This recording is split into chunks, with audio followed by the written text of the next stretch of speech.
اگر کوئی آدمی صاحب منصب ہے تو اسے بھی تو پتہ ہوتا ہے نا کہ اللہ نے مجھے یہ عہدہ عطا کیا ہے۔ حضرت طلحہ بن عبید اللہ رضی اللہ تعالیٰ عنہ بھی تو جانتے تھے نا کہ اللہ تعالیٰ نے مجھے کیا عہدہ عطا کیا، لیکن اس کے باوجود ان کی طبیعت کے اندر عاجزی تھی۔ ایک مرتبہ انہوں نے ایک جگہ پہ لوگوں کو نماز پڑھائی، اور نماز پڑھانے کے بعد فرمانے لگے میں تو نماز پڑھانے سے پہلے تم سے اجازت لینا بھول ہی گیا تھا کہ تمہیں نماز پڑھاؤں کہ نہ پڑھاؤں۔ لوگوں نے عرض کی حضور ہماری تو یہ بڑی سعادت ہے کہ آپ نے ہماری امامت فرمائی ہے، اس میں اجازت لینے کی کیا بات ہے؟ تو حضرت طلحہ رضی اللہ تعالیٰ عنہ فرمانے لگے اگر کوئی شخص لوگوں کی امامت کرائے، نماز پڑھائے، لیکن لوگ اس سے راضی نہ ہوں کہ یہ ہمارا امام بنے، تو فرمایا اس کی نماز اس کے کانوں سے اوپر تک نہیں جاتی۔ لہٰذا میں نہیں چاہتا کہ زبردستی تم پر مسلط ہوں، میں چاہتا یہ تھا کہ پہلے تم سے پوچھ لوں پھر تمہارا امام بنوں۔ اور حضرت سیدہ طیبہ طاہرہ سیدہ عائشہ صدیقہ رضی اللہ تعالیٰ عنہا جو کہ مومنوں کی ماں ہیں تو ماں سے عقیدت ہوتی ہے۔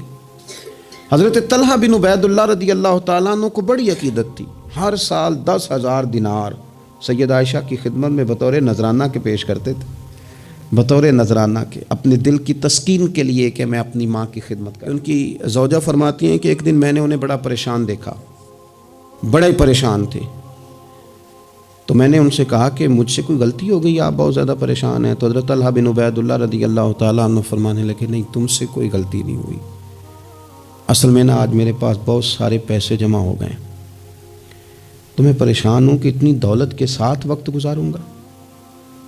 کتنی بلڈنگوں پہ راضی ہیں مسلمان، سرمایہ آتا کسے برا لگتا ہے، لیکن فرمانے لگے میرے پاس پیسے جمع ہو گئے، پریشان ہوں کہیں رات ہی نہ گزر جائے اسی طرح کے پیسے بڑے رہیں۔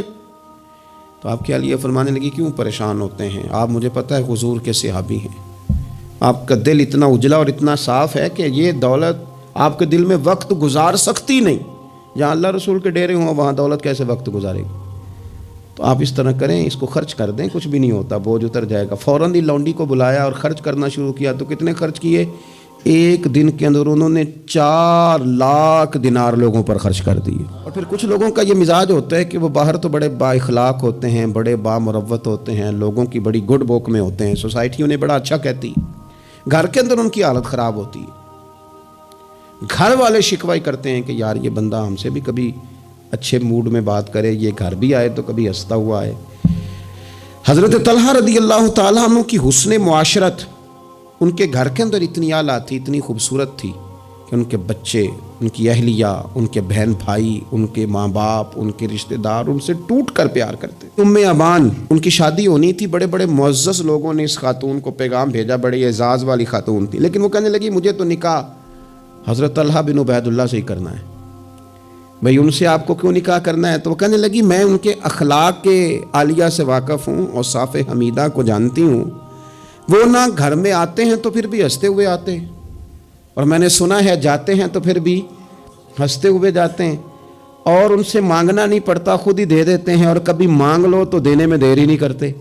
اور فرمانے لگی اگر کوئی کام کر دو تو شکریہ ادا کرتے ہیں، اور کوئی غلطی ہو جائے تو محبوب کے صحابی کی شان یہ ہے کہ فوراً معاف کر دیتے ہیں۔ تو ان اوصاف کا شوہر اگر کسی کو ملے تو پھر اس خاتون کو نکاح کرنے میں دیر نہیں کرنی چاہیے۔ حضرت ابوبکر صدیق رضی اللہ تعالیٰ عنہ فرمایا کرتے تھے غزوہ احد کا سارا دن ہی حضرت طلحہ کا ہے۔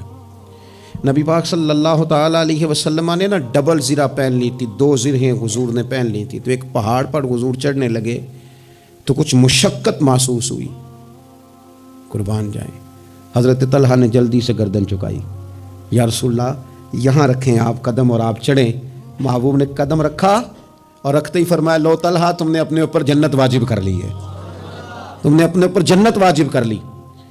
اس دن چونکہ افواہ اڑا دی تھی احد کے دن کفار مکہ نے کہ نبی پاک صلی اللہ تعالیٰ علیہ وسلم کو شہید کر دیا گیا، تو لوگ بکھر گئے تھے، تو جو 12 لوگ نبی پاک علیہ السلام کے ساتھ رہ گئے ان میں حضرت طلحہ بن عبید اللہ تھے۔ جو تیر بھی حضور کی طرف آتا تھا نا وہ اپنا ہاتھ آگے کر دیتے تھے، ان کا ایک ہاتھ شل ہو گیا سارا۔ ان کے وجود پر احد کے دن حضور کو بچاتے ہوئے 70 زخم لگے، تیروں کے، تلواروں کے، نیزوں کے 70 زخم لگے۔ سجنا جان امانت تیری تو جدو منگ سے میں پیش کرے ساں، 70 زخم لگے۔ حضرت صدیق اکبر رضی اللہ تعالیٰ عنہ فرماتے ہیں جب ہم حضور کی خدمت میں حاضر ہوئے تو نبی پاک صلی اللہ علیہ وسلم نے فرمایا پہلے طلحہ بن عبید اللہ کو دیکھو. کہتے ہیں جب ہم حضور کی خدمت کر کے ان کے پاس گئے تو وہ بے ہوش تھے، زخموں کی شدت کے سبب بے ہوش تھے. میں نے ان کے منہ پہ پانی چھڑکا. فرماتے ہیں ان کی آنکھ کھلی تو پہلا سوال انہوں نے یہ پوچھا کہ بتاؤ میرے نبی کریم کا کیا حال ہے. رسول کریم صلی اللہ تعالیٰ علیہ وسلم کی طبیعت کیسی ہے، حضور کے بارے میں بتاؤ. کہتے ہیں ہم نے کہا الحمدللہ حضور ٹھیک ہیں، اللہ کے فضل اور احسان میں ہیں، اللہ تعالیٰ نے انہیں محفوظ رکھا ہے. تو کہتے ہیں وہ کہنے لگے اگر محبوب ٹھیک ہے نا تو پھر کوئی مصیبت بھی مصیبت نہیں ہے، پھر ساری مصیبتیں آسان ہیں. اللہ تعالیٰ ہمیں حضرت سیدنا طلحہ بن عبید اللہ رضی اللہ تعالیٰ عنہ کے فیض سے فیض یاب فرمائے.